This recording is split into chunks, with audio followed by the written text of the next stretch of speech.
Most leaders have been told to tell better stories, but almost none have been told what a story actually does inside a human being. Author unknown.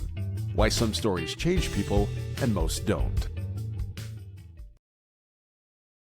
And welcome to another edition of Author Unknown, where we talk all things authorships, books, the writing journey, the publishing journey, and kind of all the nooks and crannies in between.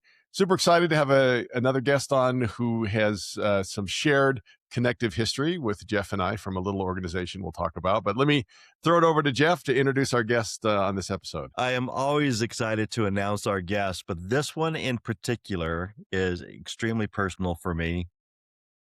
Our guest today is Shawn Moon. I'll get into his resume and his background in just a minute, but Shawn, from a personal perspective, when I was working at FranklinCovey years ago, another through line for all three of us, but Shawn was probably the most impactful and inspirational mentor that I had very early in my career. I may share a story kind of as we go throughout the podcast as far as an experience that really impacted my entire direction and really stepping up and being a much more influential leader in the company and in my consulting experience in general. I call it the Shawn Moon experience. We'll talk about that later. But Shawn is currently the CEO of a franchising system called named Zero Res. He is also the former executive vice president of strategic markets at FranklinCovey. He still maintained a senior consulting role. He led some of the most ambitious initiatives at FranklinCovey, including our initiatives in the execution, Speed of Trust. If you've ever read Stephen M.R. Covey's book, The Speed of Trust, he led that initiative for the company. He is the author of now his 8th book, which is releasing in June. But he led the division on customer loyalty, where he also authored the book around that, and sales performance. His most notable books on leadership and culture are probably Leading Loyalty and Talent Unleashed. But this next one coming, and I'll let him introduce the name of that, hitting in June, is probably going to be his most profound work and most impactful work. And we've had a little bit of chance to dive into what he's done there. It's a very research-backed book.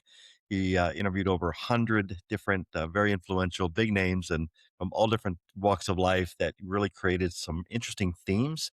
And with no further ado, welcome to our podcast, Shawn Moon.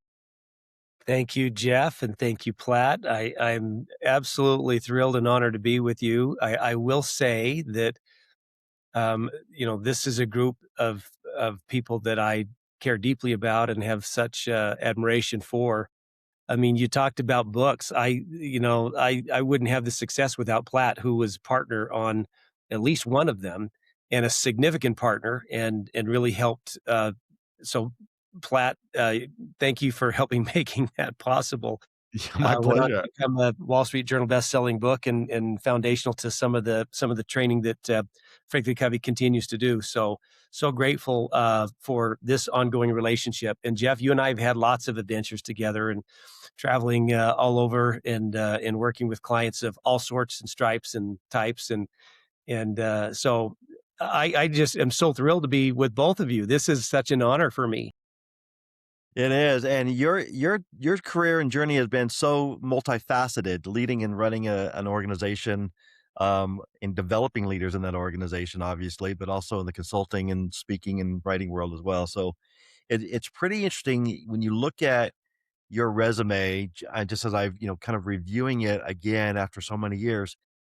Man, I don't know what you must know pretty much anything and everything when it comes to business strategy, execution, unleashing talent in people in organizations. And that was interesting is before you've written all this stuff, you were so impactful in the way that you communicate. You've always been this kind of master communicator. Shawn we were all kind of very young when we started our careers at FranklinCovey, and I'll share the Shawn experience real quick, and then you can kind of share your journey from there. But there was an experience where Shawn saw a little light in me and gave me some opportunities to go do some consulting work and projects and go close some big clients. And so I was flying out to Pennsylvania, and I was in New York meeting with some clients and then flying over to Pennsylvania. And Shawn was supposed to meet me with this very critical key client And it was a big organization, very well known in the manufacturing of snacks and goodies and treats. And I was going in to meet this group of the owner, and the head of manufacturing and product development and marketing. And it was a pretty big opportunity for us. And Sean, because of weather and travel, and it was it was a wintertime, was not able to make the flight in. And so I was going in solo, and I was in my kind of mid 20s. I was feeling way overwhelmed and way over my head. I was, 26, 28 years old, somewhere in that. He called me up and said, Jeff, I don't even know if you remember this story, Sean, but he's like, Jeff, I can't make the flight. Like, with weather delays, I'm just not going to be able to be there in time. And my heart just sank inside. And I'm just like going, oh my gosh. I mean, this took so much work to get it set up and ready. And now we're going to go and close this big client. And I just kind of panicked inside. And I don't know if he sensed it or felt it or if I said it, but he said, Jeff, you got this. Just be the Sean. And I'm like, just be the Sean. Okay. Just be just be Mike. And I was like, because I was like, oh, Sean, I can't do this without you. It was just be the Sean. And that mindset, though, the shift and going in there, and I faked it till I made it. It was a great meeting. Did not land the client, but I learned a lot from that experience and stepping up. Actually, we did land the client. It just wasn't as big of an opportunity as I had hoped. But that changed everything for me to say, you know what, I can do this. And I can step up and walk in the room and own the content, own the expertise of what we were there to deliver. So anyway, thank you for everything you've done for me in my career as well. Well, wow, that's very kind. And what I should have said is just be the Jeff, because the Jeff is pretty darn exceptional. And it's actually kind of representative of my core philosophy that every person has extraordinary things that they're capable of. One of the favorite quotes, and I'm dubious of quotes of leadership that have these nice little short pithy things that say leadership is this, because it's so many things. It's not just one thing. But I do love what Stephen Covey said about leadership when he said leader, and I add the word seeing, okay, where he says leadership is seeing and communicating in others' worth and potential so clearly they begin to see it in themselves. And one of the critical, I think, traits of any good leader is to see the greatness that exists. At the company I'm lead right now, it's Zero Res, and we're all over the U.S. and entering now Canada and the United Kingdom. And it's a franchise organization, so we have people coming into the system, and we go into people's homes to clean carpets. It's home services, clean carpets and upholstery and air ducts and all that. And so we have a fair amount of younger people in their career coming in and starting off. And one of the philosophies that we share is that for however long they're with us, we want them to leave better leaders than they were when they came in. And in order to do that, leaders have to see that. They have to see the potential that exists in everybody. And, we as leaders may not see it. It may be latent, but to believe that it's there and then draw it out at a time, it is so common for people to, when they have that challenge, not to see it in themselves. And sometimes they need a leader to say, no, you've got this, right? So thank you for sharing that. I really do believe in those kinds of leadership experiences, because that's what propels us forward. This is so good right here. We all can point to times in our life when we had a leader who did that for us. I was just having a conversation earlier today with my son, who, by the way, is a co-author, one of my co-authors on this new book, which we'll talk about in a minute. And he was reminding me of a story that I've told him when, like you, Jeff, I was headed out to do something big, and I didn't know I could do it. And my leader said, no, you've got this. And it changed everything for me. It changed everything for me. And I saw myself differently from that point forward.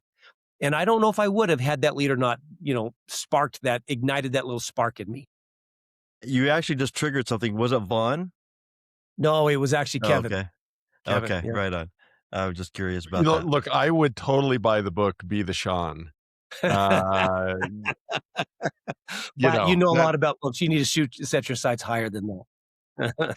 I do have just a general question, because you know, as someone's written so many books, and you're just, look, you're a super humble, gracious guy.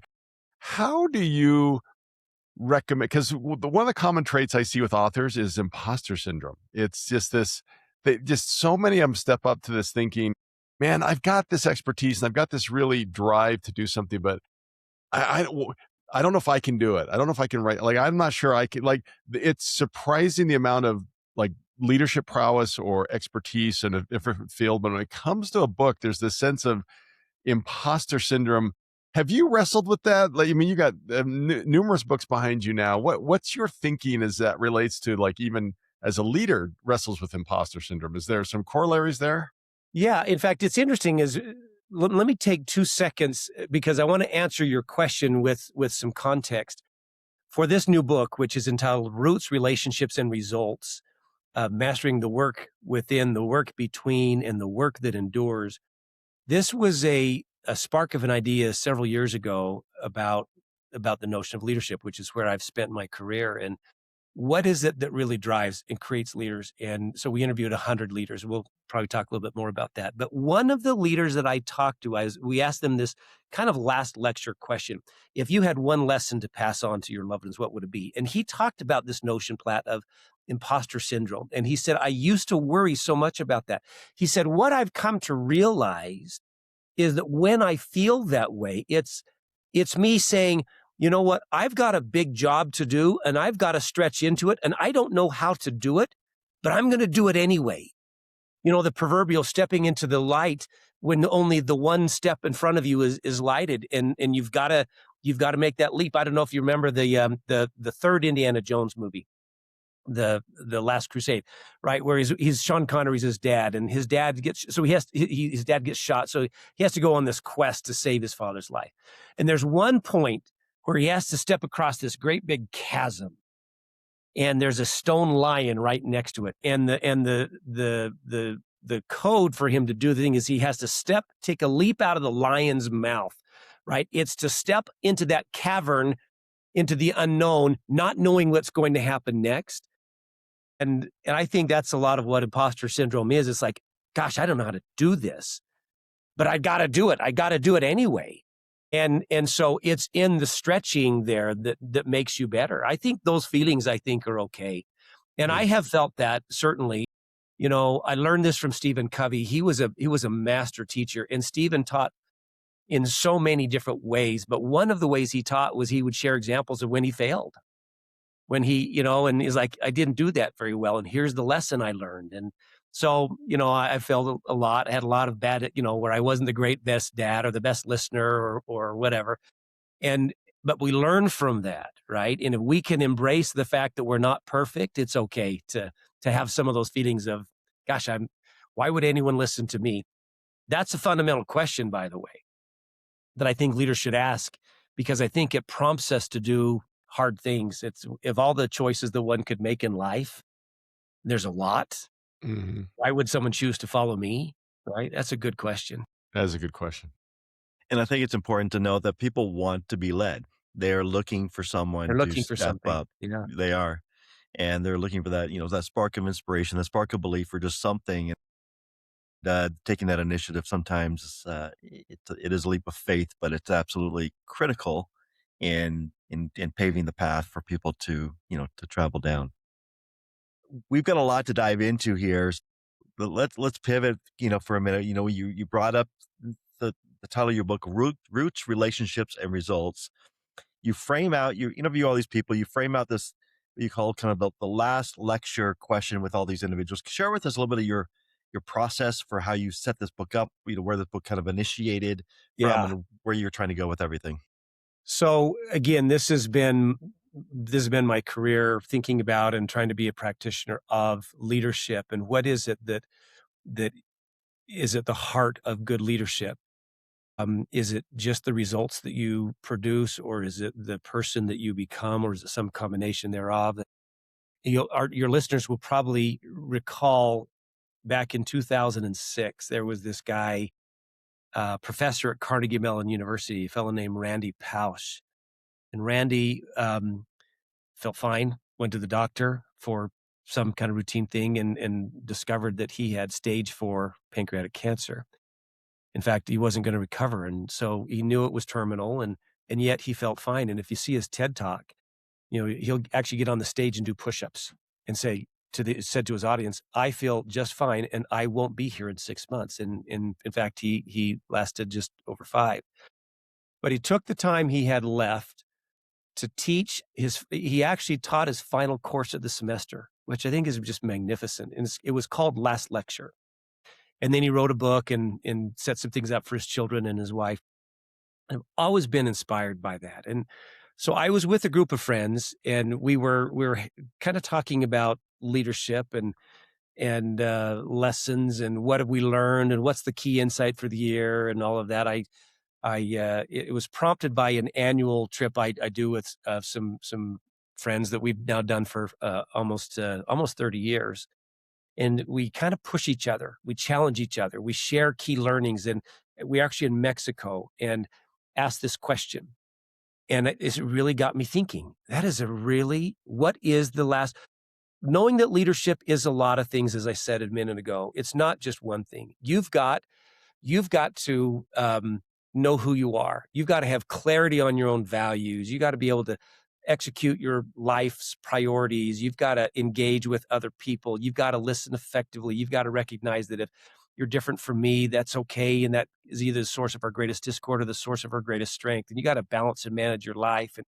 And then you get that, tapped on the shoulder. Winston Churchill said at some point in our life, each of us is figuratively tapped on the shoulder to do something extraordinary and uniquely fitted to our talents, and goes on to say, and what a shame if that moment finds us unwilling or unprepared for that which would be our finest hour. And so that happens, right? You get tapped on the shoulder and you have to step into it, and you recognize that all of a sudden it's not just you as an individual contributor, but you've got to get results with and through other people. And gosh darn it, that's hard. You've got to cast vision, and you've got to create the right kind of alignment and help people execute, and you've got to coach people and develop other leaders. And fundamentally, if you don't do that in an environment of trust, which you're responsible for as the leader, nothing good will happen.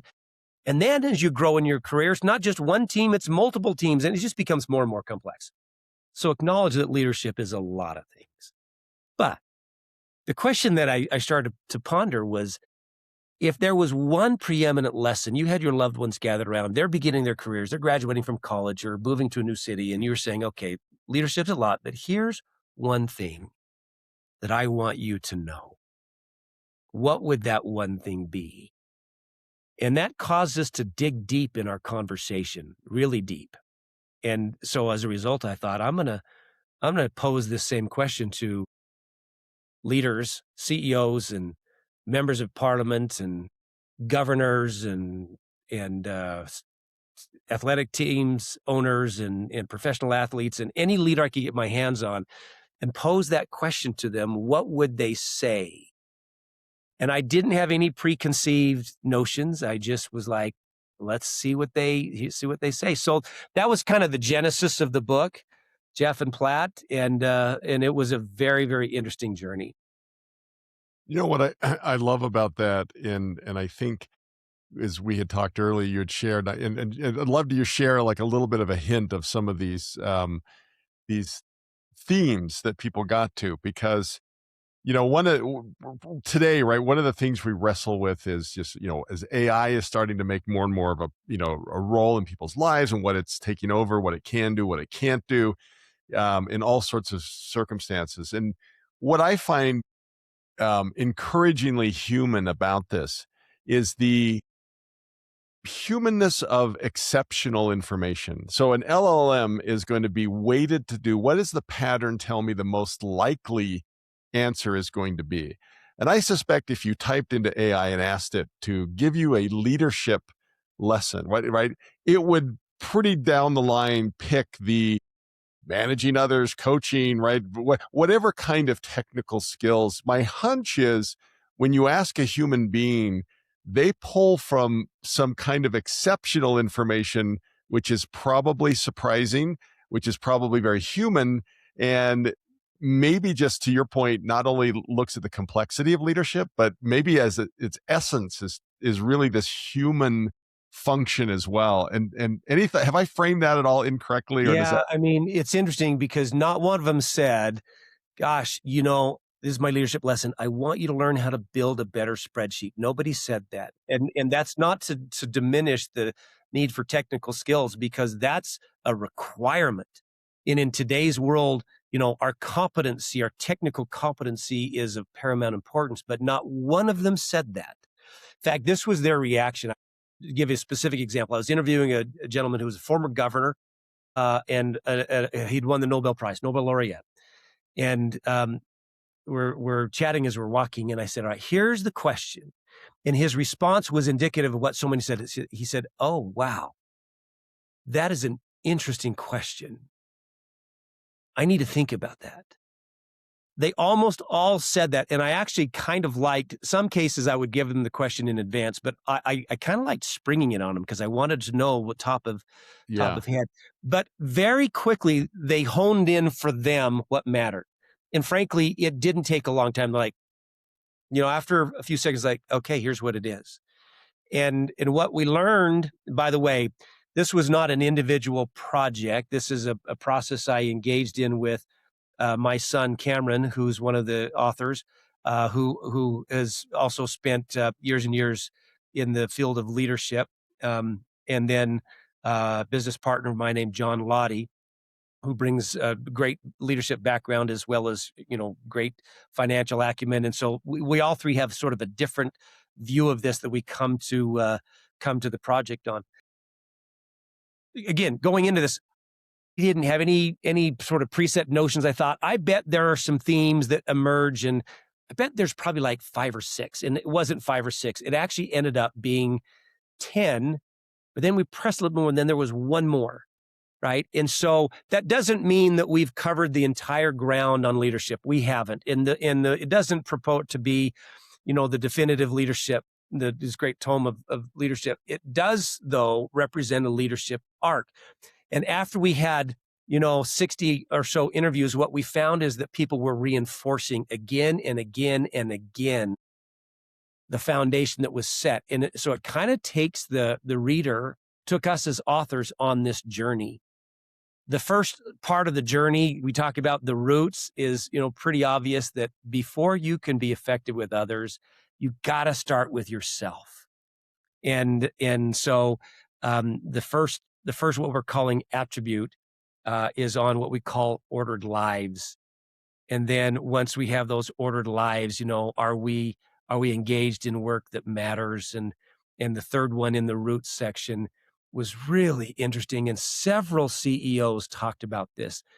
It coalesced into what we're calling gratitude as a strategy. And I'm not sure that we typically think of gratitude as a leadership competency, but so many of them reinforced the power of gratitude. In fact, Arthur Brooks talked about how, we have this mindset of we might be in a contentious discussion or someone's just really bugging us for whatever reason, and it's hard to talk yourself out of it. He talked about the amygdala, right? This almond-sized thing in the back of our brainstem that kind of controls the fight or flight mechanism in our thinking and our actions. And he said there's a chemical reaction that when you are grateful, when you express gratitude, it actually, he says, it calls it an interrupter. It interrupts the functioning of the amygdala and changes it from the one, I'm bugged by this person, to grateful. And it moves you to a different part of your brain. It moves you into that prefrontal cortex where you can be more deliberative. And so, gratitude is, I think, a powerful leadership strategy. Those are the things that sort of landed in the roots section of the book. I can keep going unless you want to ask a question on that. So you said something, and maybe we can get to this, but I just wanted to fall back on it. You said we had 10 patterns and themes that we saw, and then we pressed a little harder. I don't know if you want to share, that 11th one. Is that more, kind of towards the end of the book and where you kind of found that, or is that fair to open up now? Yeah, I'll talk about it. It's the last attribute.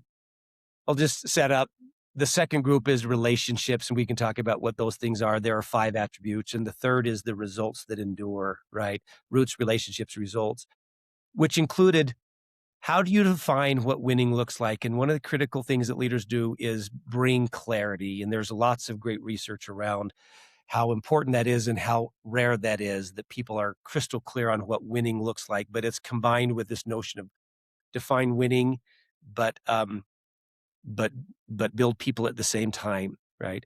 And then the power of small wins. And we sort of thought we were there, but as we kept pushing, there was one more that emerged, and it really kind of is a nice capstone to this leadership journey, which was at some point in our careers, the title's going to go away. We're not going to have the title anymore. If you're a CEO, you won't always be the CEO. Someone else is going to sit in the chair. So the question becomes, how do you continue to lead? And what is a critical leadership lesson in that area? So we had some wonderful discussion about contribution and legacy. And, one of the leaders who had a remarkable career, he talked about how he feels like this time now that he's no longer the CEO leading these multinational organizations, that maybe he feels like this is his most important leadership work.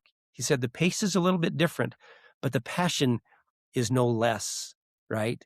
And this idea of not just if you think of Maslow's hierarchy, not just self-actualization, but as Maslow himself at the end of his life determined there's something beyond that. It's this notion of self-transcendence. And what do I leave behind? And so that was just a nice way to talk about, how we put a capstone on leadership. That's the last one. I love how themes interconnect. Sorry, you set off a couple dominoes, and I in my brain. I was thinking back to the Leading Loyalty book, which is the one we worked on together. Yes. And again, I will just say, Platte is amazing. No. Oh, it was fun for me to get, because it was all about building, customers raving customers, right, in your business. And what I was thinking, one of the principles was generosity. And as you were talking about gratitude, I thought, well, look how it connects on the other side as a business strategy, being generous. Why is that such a great strategy? Well, it builds gratitude in the person on the other end, and then you've set off the almond part of their brain, and that, right? Like it's this leadership. So I guess one of the fun things about writing these books is when you start to see all of these connective tissues run through different places, right? Like, of course, gratitude. It's a highly desirable state, not only as a leader, but in your customers, right? And you just kind of ping that off of my brain when you're talking about it. And you think about that, and we don't do things because we expect something in return. We hope that our motives are pure, and we do things because it's the right thing to do. But a couple points on gratitude. Number one, it has an ROI. It absolutely has an ROI. And one of our CEOs talked about a major project that he'd working on, and the boss that he was working with didn't have this, and he tried to. The long and the short of it was that it ended up resulting in a multi-million-dollar, long-term 13-year relationship because the one person had gratitude and used that as the foundation for the relationship, and it became this long enduring thing. So it has an ROI, and these are not mutually exclusive things, but we do it because it's the right thing. Yeah. We do it because it works, but we do it because it's the right thing. And leaders, you know this, you've encountered this, and you can sort of see it and feel it almost instantly. Leaders who've cultivated that as part of the core of who they are, part of their DNA, we want to follow them. We want to follow them. And Jeff, you said at the beginning, I mean, people look for leadership. They want that in their lives. And you feel that when leaders have that, which actually, we interviewed Steve Young, who, for those who don't know Steve, I mean, he's 3-time Super Bowl winner, Super Bowl MVP, an NFL MVP, Pro Football Hall of Fame guy. And his was so interesting. He said, Shawn, this is easy. I said, what is it? He said, and the title of the chapter is Dignity as Strategy, but it's all about love as a leadership attribute. And he tells this story I think it was 1987. He just left the Tampa Bay Buccaneers. He goes to back up Joe Montana at the San Francisco 49ers. They're the best team in the NFL at the time. And on their way to they'd already won one Super Bowl, and they go on to win, 3 more. And Bill Walsh is the coach, one of the greatest coaches ever in the NFL, right? And he said he walked into the locker room and expecting Coach Walsh to be talking about strategy and formations and here's what you do on this block and the guards got to pull this way, all these stuff. He said he wasn't talking about that. He was talking about love. He said, do you love your teammates? Because we won't be successful unless you love your teammates. And he went to talk about how it's this transformational. You want transactional results, then set up a transactional relationship. You do this, I get that, right? If I perform this way, I get this. And that's a critical part of things. But you want transformational. You be the leader that is able to cultivate that and have people feel that from you genuinely. Man, that's powerful. And Steve I'm just looking at my football signed by Steve Young here in my office. That's like my prized possession. But I love where Steve takes that, the Bill Walsh experience. And then I don't know if I'm sure he did shared with you or you've heard it before, the line of impact of coaching of other coaches in the NFL, the coaching tree that stemmed from that man. It changed the whole league and continues to do so today. Absolutely. And the fact that Steve walks away saying the number one thing he remembers, the impact that he had was around love. And like you said, like do we do this because it's, we should do it because it's the right thing. But it also, as you were talking about how these things disrupt, gratitude disrupts, love disrupts. I'm writing my book on, it's all about energy and energy patterns. And these are the types of patterns that create an energy and a vibe and a sensation that connects this emotional glue, but it's deeper than that with us as human beings, that it changes the neural pathways of our brain. It changes the neuropsychology of how we think and how we feel. And it moves us into a direction that we would not otherwise move. And when you talk about these threads of these strategies and these core competencies, it's really, I have never had anyone, talk about dignity or gratitude as a core competency or as a strategy, especially in something that you're in a book like this. I love that. I don't know if you want to share any more on that. Yeah. Well, I just say, yes, I do. Think about the great leaders in your life, those that you say, that's a leader that really stands out for me. I mean, we don't always see these as, these leadership competencies, and yet that's our lived experience. That's what our lived experience teaches us, that these are the ones that are most meaningful. I was giving a speech once in Mexico City, and I kind of posed this question about this type of leader, and I had one guy raise his hands like, I got to share. So he talked about how 35 years prior, he had a leader who said, hey, I see some talent in you. I see some capability in you. You're capable of this. And he wasn't sure he was capable of it, but you're capable of this and you can step into it. And so it changed what he did. It changed his focus. It changed his job. It took on a new opportunity, a new assignment. And 35 years later, he was saying, that meant everything to me. I said, well, that's so interesting. What's changed? He said, everything has changed. I said, well, that's fascinating. How long was that conversation? Not long. I asked him, do you think if you were to see that gentleman or that individual now and say, do you recall 35 years ago we had that? Do you think he would remember that? He said, probably not. But then I asked him again, but what has changed for you? He said, everything. The trajectory of my career has completely changed because of how that leader saw me and created opportunities. Again, love being one of those. I care deeply about you as a person, and I care deeply about the outcomes we're trying to achieve. And I think we bring those two things together. That can be a powerful thing. Just on this attribute of love, dignity as a strategy, there's some questions that we invite people to challenge themselves on. You think about, Steve Young talked about the laboratory of transaction. We're in this laboratory and everything pulls us sort of down towards something like fear or scorekeeping or self-protection. And that's just a natural thing. So one of the questions we invite our readers to contemplate is, where are you seeing that in your life? Another thing we explore in that chapter is this notion of feedback. And one of the leaders' critical jobs is to give feedback. And if you lead with love, does that mean that everything is nicey-nicey? And the answer to that is absolutely not. One of the greatest manifestations of love is honesty and making hard calls. Leaders who are experienced have seen that one of the greatest acts of love that you can give to an employee is to correct, sometimes make a change. And while in the moment it doesn't feel good, that's absolutely critical. Sometimes we let our ego get in the way of doing that, which is an act of love.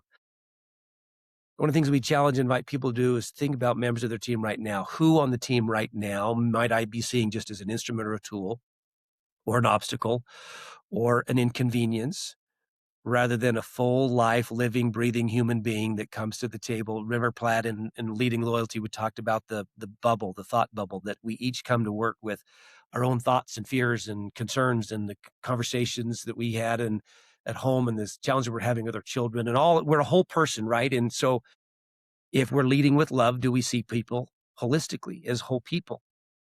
Do we let things like competition and contention get in the way? And in a world where we are so governed by social media and comparisons, that do we let those cancer our souls? So we really challenge people with the hard questions as you hear some of these things that these CEOs talk about. And remember, we didn't just make these up. This is all feedback coming from these interviews. It sounds like these are all relational things and maybe soft skills. And I don't really like that designation because these are all super hard. And to lead with love is a hard thing. And it challenges you to your very core. It challenges the very core of who you are and your intent and your motive behind how you approach and see people.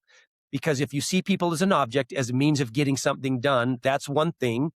And to a certain extent, that's, management and performance reviews and all of that. You have to have those things set up.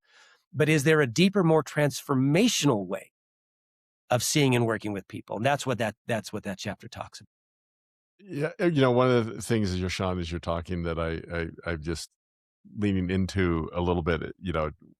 One is, I guess I was thinking again, like you type that into Chat GPT and see if love comes up as a leadership proficiency, right? No, it's not going to happen. So I love the fact that we are plumbing exceptional information that, through the wisdom of others. And I think to that point a little bit is, when one of the things I've noticed, so having been a novelist and a screenwriter and then doing, other kinds of writing and by training the development. way, Christmas pageant ever or favorite books is now a family tradition, my friend. Did you see the film? Did you watch it? Oh, loved it. Yes, loved it. Good. Oh, awesome. Okay, good. And that's a book we read as a family for years. So yeah, it's wonderful. Yeah. Well, thank you. That was a fun film to be involved in. But one of the things that I think that writers kind of do, especially in that genre, that thought leaders and other tend to maybe not internalize as much, is the power of a question. Because you're so eager to tell.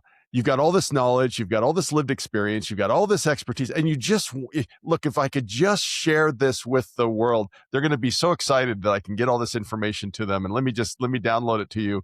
And yet a novelist knows that what's really going to interest somebody is the question. It's not the information, it's the question and where that takes you. And so I love that this whole thing is starting with this amazing question. And you have some thoughts on that? I do. I would love to give an example about this because that is counterintuitive as a leader.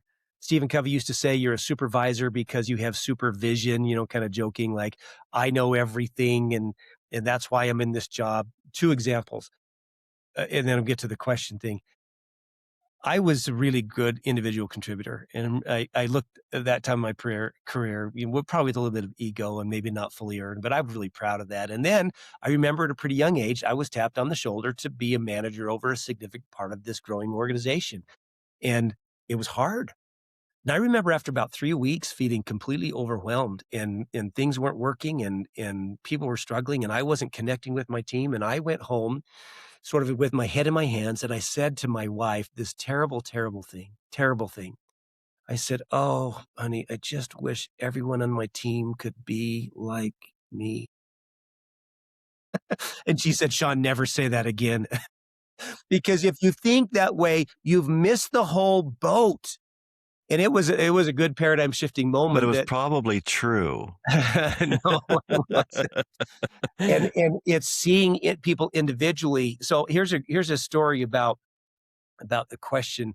This comes we share this in the chapter. It's entitled "Leading Without the Mic." One of our interviewees was Liz Wiseman, who I love so much, and she's so brilliant and so great. She wrote, New York Times bestselling book Multipliers and magnificent. And she talked about, you think about your career and things that you're most proud of. You look back, and usually it was not the easiest things; it was the hardest things. But you look back, and it killed you at the time, but you did it, right? And you look back and you say, "I'm so proud of that." You had to stretch, right? And then she talked about how some of the best leadership we ever do is actually when we don't have the title. And so leading without the mic, how do you lead and influence when you don't have the positional authority, which is a really interesting exploration we take in that chapter. But we start off the chapter. I had this woman, I was involved in a little consulting project, and she told me this story. Her name was Melissa. And she said, "Let me tell you about a boss I had 15 years ago." She said, "I was 18 years old. I was an 18-year-old single mother. Graduated from high school. Only person in my family to have graduated from high school. It's just not something that was part of our family ethic. But I had a little son to care for. And so I was in this, she worked for a brokerage firm, an entry-level administrative position. Super talented and super smart and was demonstrating her natural skill set, even though she hadn't been formally trained. And one day, after about 6 months on the job, she got a new boss, and this boss saw something.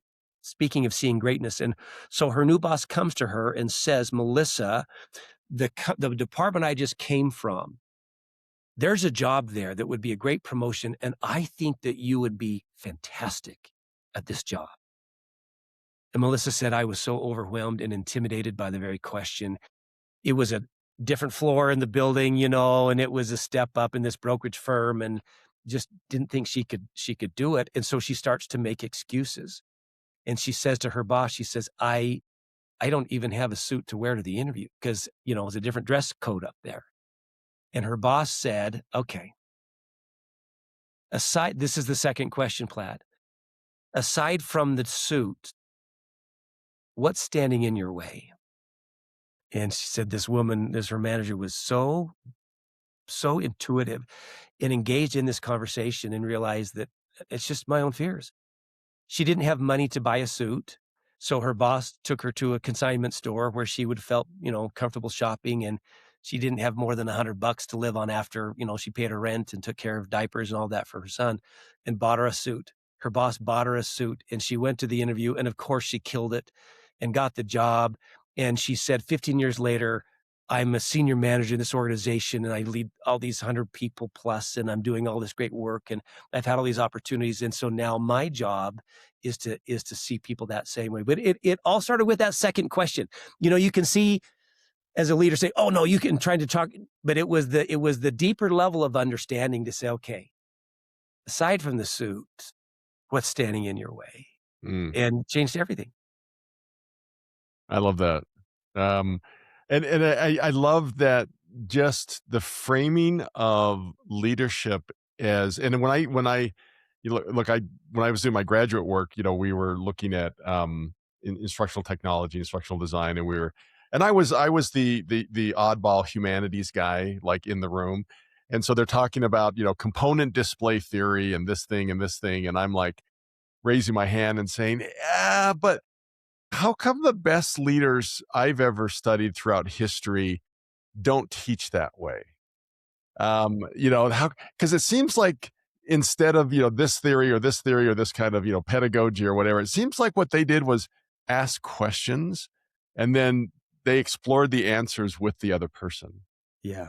And right, there's something about that, right? There is. In fact, I challenge those who listen to this to find any, powerful leadership development process that doesn't have empathy and listening somewhere as a core part of it as leaders. That's one of the core skills that we have. We have a whole chapter and several of our CEOs talked specifically about this. One of the CEOs, he's become through this process a dear friend, who told the experience of, and he's the CEO of a major manufacturing company, a company that manufactures things that touch our lives every day. So this is a big big responsibility, and he's in a big job, and then he is diagnosed with Parkinson's.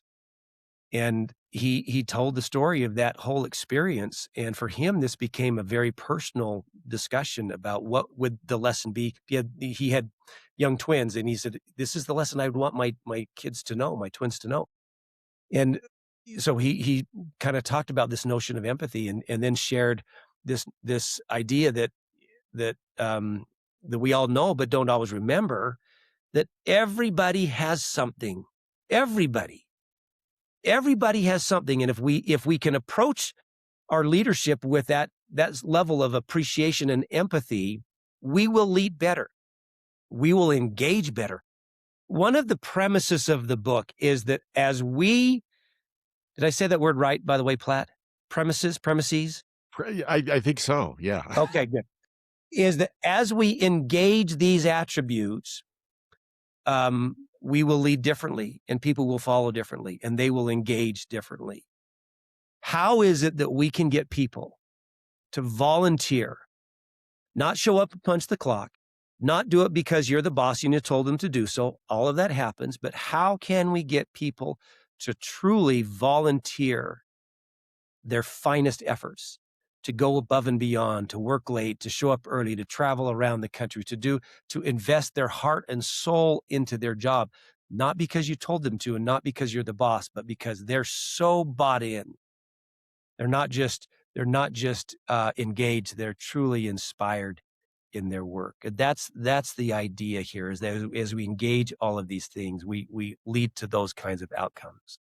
Well, and what I love about it, Shawn, is how you got to it, right? Because you think, look, here's a guy with your pedigree, your experience. You've sat at the feet of a master, right? Stephen Covey. You've had so much. You could write the book, Be the Shawn, or We the Shawn, if you want everyone in your team to be you. So that could be just throwing it out there, secondary title. No, I know, but I mean, if anyone could just say, let me sit down and tell you everything I know about leadership in this book. Instead, even with your experience and again, pedigree and knowledge, you said, let me ask a question I actually don't know the answer to, right? I don't know what these people are going to say. I don't know what the themes are going to come out of it.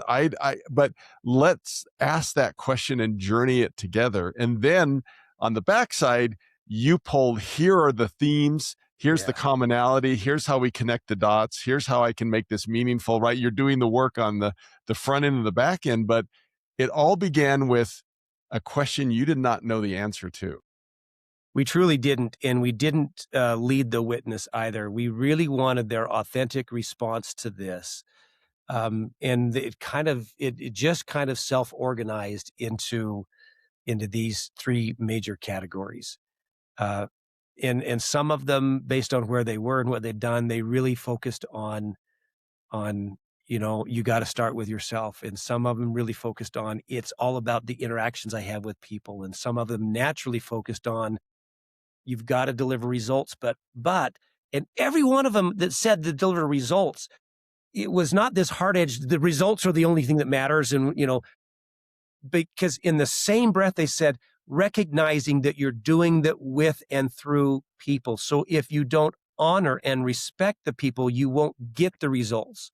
So it's two sides to the same coin, and both are necessary. You want the results, there is an ROI to effective leadership. So let's be clear on what the results are.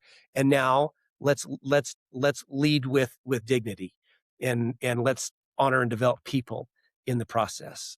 So yeah, it really kind of, the organization took care of itself, and it was fun to see how what people's authentic reactions were. You've said this a couple of times on your description of some of these questions, and people, that the principles and the things, whether they're very personal or this relationship and the element of trust and giving and empathy. But you keep bringing it back to ROI, and that's the third, section of your book, as you're mentioning, which I think is so compelling because yes, we've got to do the work on ourselves, and we know that intuitively. Yes, that work is going to help us be much more effective with people. But, when you say I hate the word soft skills, so do I. I mean, when people have a hard time, we've had so many guests on here. We had Luke Falk, who's former NFL quarterback who, had a very different experience in the NFL than Tom Brady, who was picked at the same number in a different decade. But, and Ben Ward, who kind of shared how he built a $56 million company, was bankrupt, years later and lost everything, and then had cancer and all these things. People deal with hard things, but as every single person talks about, the hardest part was how to respond to it. And how did I respond to it at that time? Luke tells an amazing journey of he self-sabotaged his NFL career because he didn't respond the way he would now. And that's why he wrote his mental strength playbook, is the idea of, now if I were to go back, here's what I would have loved to have had. And that's, when you talk about these principles, these practices that change the nature of who we are and how we interact with humans, the ROI is absolutely real. It leads to that. I love the fact that you went to that in the theme of your book to say, look, this stuff matters because you will win. This is like about winning in life and in business and getting results, however you define those in the book. So I absolutely love the fact you lead right into that, because we're all looking to level up and have high performance and to get results, especially as whether I'm an entrepreneur, a solopreneur, or a business owner or a leader. I need results at the end of the day. One of my favorite things about Covey when we worked there was the underlying theme was no margin, no mission. We were a very mission driven organization, but if we did not make money, we were not going to fulfill that mission. And same patterns in our lives. I thought that was Very no true. margarine. That No explains margarine, no mission. why my career went so sideways there. That suddenly makes much more sense. There you go, Platt. Jeff, though, it's so true. It really does build up to that. And it was interesting. Each of these leaders, these women and men, had created great results in their lives. And so this was really their journey to those results. I'll give you another example. I had a chance to interview Danny Ainge, who is currently the CEO of the Utah Jazz. He was I don't know if it was the CEO or the general manager of the Boston Celtics for many years, and was the NBA Executive of the Year, 2 NBA titles, 5 finals, a multi-sport professional athlete, just an amazing leader. And so when I asked him the question, he told me this story. He said, I was playing for the Phoenix Suns, and we were the best team in the league. Barkley was on our team. He was the MVP of the league. We were far and away the best record, the number 1 seed going into the playoffs. And so you know how the playoffs are set up in the divisions, the Western Conference. They had the number 1 seed playing the lowest seed, the 8th seed, which that year happened to be the Los Angeles Lakers, whose record wasn't very good and squeaked into the playoffs. Well, Danny said, we get to game 1 in Phoenix and the Lakers beat us. And then game 2, this is a 5-game series, best of 3, right? Game 2 on our home court, the Lakers beat us. So we're going to Phoenix to play, and we're getting beat at halftime. Game 3, we lose, we're out. And he said, we go into the locker room, and our coach was Paul Westphal. So this is a Paul Westphal story. He said, great legendary coach, both at the college ranks and certainly in the NBA. And he said, we expected that he would just sort of rip our heads off. And as we're sitting in the locker room at the halftime, as we're getting beat, and he said, Coach Westphal just turned to us and said, does anybody know a joke? He said, we spent the entire halftime telling jokes. And that ability to maintain, he goes on to say, just this emotional stability is such a critical component. And they went on to win the game and win a series and went on to the NBA Finals, right? That you want the results, you've got to start with the things that actually bring the results. And it's these attributes that we look back and say, that was it. It wasn't the screaming and the pounding and the swearing that got us to the ROI that we wanted. It was these critical leadership behaviors in moments of truth that made all the difference. I remember that series. I was a big fan. I was a Laker kid, fan growing up, and I I'm sorry about that. absolutely. And we just lost Jeff somehow. we Technical did. difficulties. He's dropped from the call. I'm an LA boy. No, I remember that series like vividly, and I was like, how in the world did it turn like that? And so hearing the inside of that story is phenomenal, number one, but then the fact that they did pull it out, and the Suns did, but that disruptive moment of the brain, right? It's when we go down these negative pathways, and if we can get to new pathways and new thought patterns and emotional patterns, it changes behavior. Anyway, I love all these connections that is happening in your content. Thank you. Again, goes back to what Arthur Brooks said. It's that interrupter. It interrupts those negative ruminations that change how we think, which therefore changes how we behave. One kind of like last thought I had on my side, I was just thinking, with my experience at FranklinCovey, writing and working with a number of authors and books, that mostly those books had multiple authors for like lots of reasons, right? So we were working with lots of authors on different books, but this time you got to pick your co-author, and I've been working with my daughter, who works with me now as a writer full time, and working with her.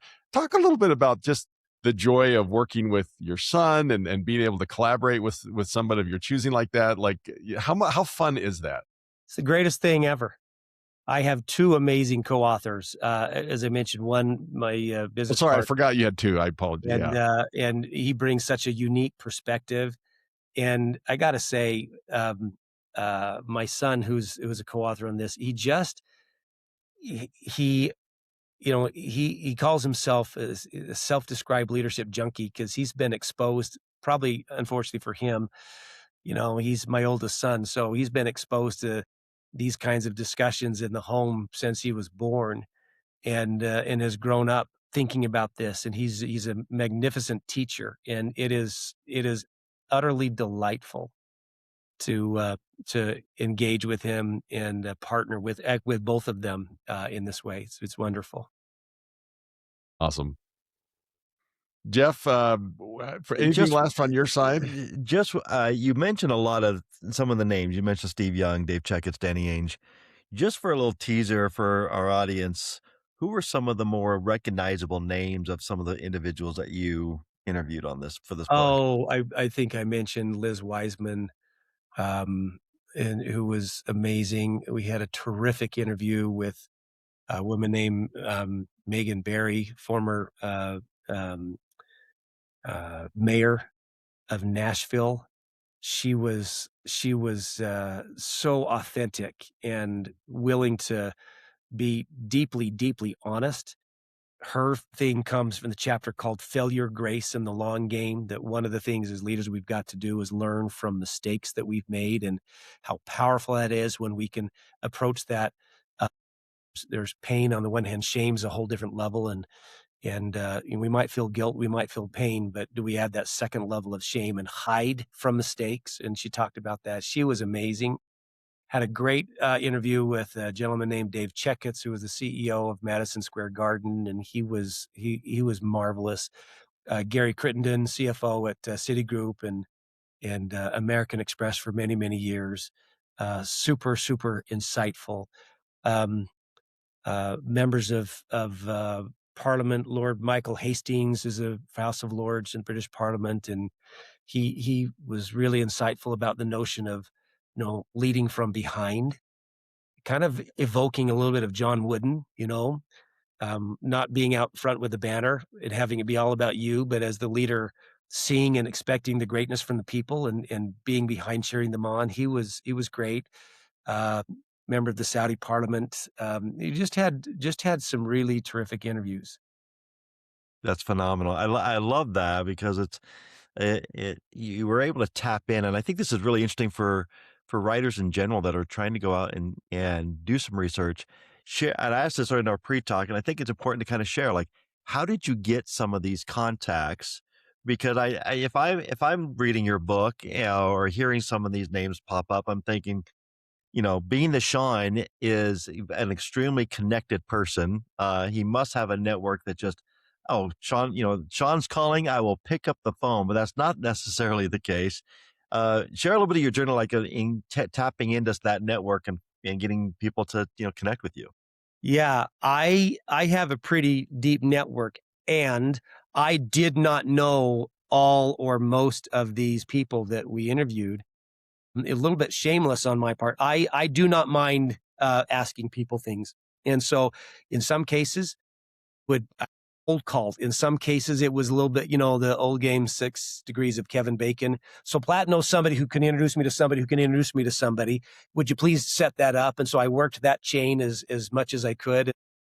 And, and Which that I was, think that's raw, right? I mean, that's totally, getting in the dirt. Yeah. It's totally. getting into the grind and just saying, I want to make this happen. Who do you know? Who And will I connect? loved I'm sure you have. talking to people that I didn't know, because they then wouldn't try to, position the answer based on what they thought I wanted to hear. They were just totally authentic about their, answer. And they, again, as I said, they all sort of had the same reactions, like, well, I don't know, let me think. And then it just came. They knew. You know this, both of you know this. When you write, you put on a set of glasses. And in the writing process, you start to see everything through the lens of what you're writing. And that was certainly the case for me. So as I would meet people, I would say, hey, this might be an interesting interview, or you might know someone who's interesting. So I did that. I did that a lot. I As love did, how this book came to you through that question and your relentless pursuit of getting that question answered in a very deep way. Uh, that's a lot of research done that creates it's really interesting to see common patterns flow out of that. Or you've always been the master communicator, but now I will note you as the master questioner, asker of questions. I don't know what the right for frame of how to frame that up, but Sean, absolute pleasure having you on with us today. I'll let Platt kind of wrap us up. If there's anything else you would want our listeners to kind of know and hear, and how do they get in contact with you, by the way? I would just simply say to both of you, two men whom I have the greatest respect for and love, and grateful for your impact on my life, which is meaningful and significant. So big, huge thank you. Reach out at Shawn Moon, LinkedIn. That's probably the best way, is just connect with me on LinkedIn, ShawnMoon. The book will have some additional information when it comes out, and we do not have an exact release date. It's in the final stages of that, and it'll be June, maybe pushed to July, but it's close. Well, there's thank you. So, as always, you're so gracious and always learn something, working with you and every time we talk, really. But, um, I just want to share that I think one of the big ahas is that just again, for those who are wrestling with ideas, wrestling with books, that the power of a question to start it off, and you don't even have to own the answer. You don't need to know the answer. You can say, this is a fascinating question. I'm going to go dig around and find it. I'm going to tap my network. I'm going to cold call. I'm going to put it out there into the world. And then your job is to wrap your arms around it and say, and here's where that connects, and here's where the dots connect, and here's where the big themes are, and here's how you can kind of integrate this into your, like, you put that connective tissue around it. It's actually a thought leader type that I call the aggregator, where this is the person that comes in and they don't have to come in with all the answers. They simply grab the wisdom of others and pull it together and create interesting patterns and connecting dots in ways that are interesting for us. So thanks. Just another option for thought leaders and writers to think about. But again, Thank you so much, Shawn. Super busy with everything you've got going on, for taking time to be with us, and best of luck with your book, and with whatever the next 9th, 10th, 11th books happen to be. We'll be waiting for all of those to come through, because you have so much wisdom to share. We just really appreciate it.